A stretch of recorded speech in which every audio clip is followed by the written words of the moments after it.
My name is Leo, and I was a demolition expert, not with dynamite and wrecking balls, but with spreadsheets and legal documents. I hunted for businesses, gasping their last breath, acquired them for pennies on the dollar, and sold their bones to the highest bidder. Emotion was a fatal flaw in my profession, a rounding error you couldn't afford. I was successful because I was empty. My latest target was a historic building in the city's old quarter, a prime piece of real estate shackled by its last remaining tenant, a tiny, forgotten watch repair shop. It was run by an old man named Mr. Abel, a ghost from an analog age. His shop was a museum of obsolescence, and he was its lone, stubborn curator. The building was scheduled for demolition in 30 days. I gave him a week to clear out. It was a courtesy I didn't have to extend. I expected a fight. I expected pleading, anger, desperation. I got none of it. He simply looked up from the heart of a tiny, intricate watch, his ancient eyes magnified by his loupe, and said, "A man's time is not always his own to sell, son." The quiet defiance, the sheer audacity of it, lit a fire in me. This wasn't just a transaction anymore. It was a contest. My new world against his old one. I was there to prove that time, like everything else, had a price. I never imagined that the price had been paid long before I was even born. The campaign was surgical. The first letters were polite, corporate speak for "get out." When those were ignored, the tone shifted. My legal team, a pack of well-dressed sharks, began circling. They sent notices citing obscure zoning violations, health and safety concerns, anything to apply pressure. We scheduled emergency structural inspections at the most inconvenient hours. Construction crews began soil testing in the alley, their jackhammers a deliberate, percussive assault on his peace. I wanted to make his sanctuary uninhabitable. I wanted him to feel the walls closing in, to understand that his time was over. Every morning, on my way to my glass tower, I would make a point to walk past his shop. It was my ritual. I'd stand across the street, sipping my perfectly brewed coffee, and watch him. He'd be at his workbench, a single pool of warm light illuminating his gnarled, steady hands as they danced with tweezers and tiny gears. He was oblivious, or perhaps immune. He never looked up. He never acknowledged the war I was waging against him. He just continued to fix things that the world had deemed worthless. I saw a young couple bring in a cheap plastic digital watch one day. It was their son's first watch, and it had broken. They said no other shop would even look at it. Abel spent an hour with it, his brow furrowed in concentration, and fixed it. He charged them nothing. A boy should always have his time, was all he said. That act, so small, so economically foolish, enraged me. It was a rejection of my entire philosophy. The day before the final eviction, I decided I needed to see him break. I needed to witness his surrender firsthand. I walked into his shop. The smell of old wood, brass polish, and something else, something like dusty, settled time, filled my lungs. The only sound was the soft, synchronous ticking of hundreds of clocks. It was unnerving, like standing in a room full of sleeping hearts. He was hunched over his bench, a magnificent golden pocket watch laid out before him in a dozen tiny, gleaming pieces. "It's over, Abel," I said, my voice echoing in the quiet room. "The marshals will be here at 8 a.m. I hope, for your sake, you'll be gone." He didn't look up. He just carefully placed a microscopic gear onto its spindle. "I will be," he said, his voice calm. "My work here will be finished." His serenity was the ultimate insult. I slammed my hand down on the counter, rattling the delicate instruments. "What is wrong with you?" I demanded. "Don't you understand? You've lost everything." He finally set down his tweezers and turned to face me. He took off his loupe. His eyes were not the eyes of a defeated man. They were clear, ancient, and held a deep, unnerving pity, not for himself, for me. "No, son," he said softly. "You have it backward. He gestured to the disassembled gold watch on the velvet mat. "This is for you," he said. The sheer absurdity of it made me laugh. It was a bitter, hollow sound. A parting gift? A bribe? You think you can buy my sympathy with a piece of junk? "It is not a gift," he corrected gently. "It is a payment." My mind raced. Was this some kind of trick? Payment for what?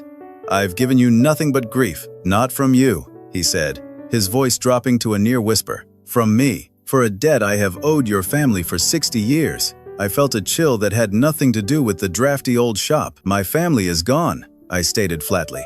"My parents died in a car accident when I was a kid. There's no one left. But there was a problem." He knew my history better than I did. He reached under his workbench and pulled out a heavy, leather-bound book. He opened it on the counter. It was a ledger, its pages yellowed and brittle with age.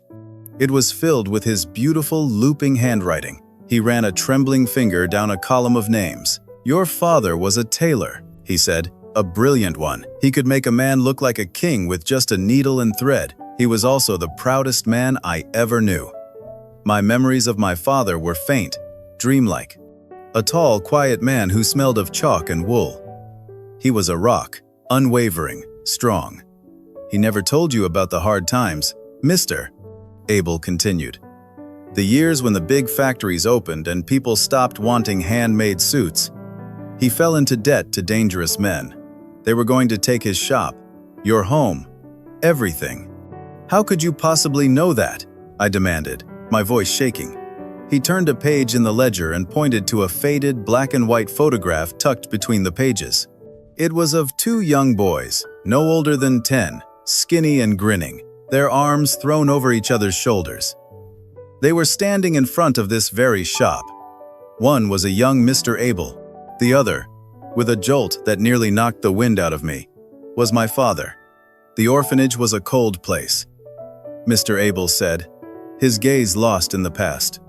We were all we had. We made a promise on the day we left, that we would always be each other's anchor in the storm. He explained that on the darkest night of my father's life, when the loan sharks were threatening to break his legs, he came here. Not to ask for money, his pride wouldn't allow it. He came to sell his only treasure. Mr. Abel reached into a small antique safe behind the counter and pulled out a dusty, velvet-lined box. He opened it. Inside, nestled on faded silk, was an identical golden pocket watch, its surface dulled with age. His father's, the only thing he had left of him. He asked me to buy it. It tore him apart. But it was the only way he could see to save you and your mother. I stared at the watch, my reality splintering. The strong, stoic father I remembered was a fiction he had carefully crafted to protect me. I took every penny I had, Mr. Abel said, and I bought it from him. It was just enough to pay off the sharks and give him a fresh start. He made me swear I would never tell you. He wanted you to remember him as a success, not as a failure. My mind was a storm of confusion. But the real secret, the final, heart-stopping twist, was yet to come. He also made me make another promise, Mr. Abel said, his eyes now shining with unshed tears. He said, Abel, one day my Leo will do great things. He'll be a giant. When that day comes, I don't want him to have this old watch, full of sad memories. I want you to make him a new one. Identical. Perfect. Give it to him not as a gift from a dead father, but as a payment from an old friend. A payment for the debt of our friendship. I looked from the old watch in the box to the gleaming, perfect pieces on the workbench. It was a replica. A 60-year promise, taking its final form. I've been working on it for the last 15 years, Mr. Abel confessed. As I read about your successes, I knew the time was coming. I used my retirement savings to source the gold. Every night, after I closed the shop, I would work on it. The eviction notice, it didn't scare me. It just made me work faster. I just needed a little more time to keep my promise. The entire world shifted under my feet.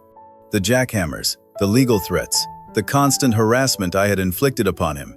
He had endured it all in silence, not to fight me, but to finish this one, final, monumental act of love for my father. He wasn't a relic. He was a guardian of a sacred trust. The shop wasn't a failing business. It was a sanctuary of loyalty. I, the master of cold, hard facts, was the one who had been blind. My empire was built on a foundation of sacrifice I never knew existed. My success wasn't my own. It was the final dividend of a friendship forged in an orphanage long ago. The shame was a physical weight, a crushing pressure in my chest. I couldn't speak. I slowly, reverently, reached out and picked up one of the gleaming pieces of the new watch from his workbench. It was heavy, with more than just gold. I finally found my voice. It was a choked whisper. "Let me help!" He looked at me, a slow, tired smile touching his lips. He handed me his loop and a pair of tweezers. "A steady hand is always welcome," he said. And so, in the quiet of that dusty little shop, with the ghosts of two young boys looking on, I helped the old watchmaker finish his final promise. We worked through the night, side by side, under the warm glow of his single lamp. As the sun began to rise, he placed the final gear, and the new watch began to tick, a perfect, steady heartbeat. The next morning, the marshals never came. My lawyers received a single blunt email. The project is canceled, indefinitely. I didn't just buy the building. I established a foundation in my father's name, a trust to preserve the entire artisan district, with the little watch shop as its permanent, protected heart. I had come to demolish a building, but instead, he had rebuilt me.